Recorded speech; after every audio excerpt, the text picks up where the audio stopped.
போகிறோம்னா HP 2135 அந்த பிரிண்டரில் customer வந்து புது கேட்ரேஜ் வாங்கி போட்டிருக்காங்க. ஸோ ரெண்டுமே பிராண்ட் நியூ கேட்ரேஜ் தான்.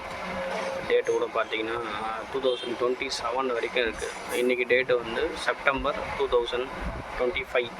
ஸோ இன்னும் 1.5 இயர்ஸ் வந்து டேட் இருக்குது. ஸோ புதுசு போட்டுமே வந்து கேட்ரேஜ் எரர் வருது. ஸோ என்ன மாற்ற போகிறோன்னா கேரேஜ் பீஸ் இப்படி இருக்கு. ஸோ இதுதான் மாற்ற போகிறோம். ஸோ இது ஆர்டர் பண்ணி வந்திருக்கு. ஸோ இதுதான் மாற்ற போகிறோம்.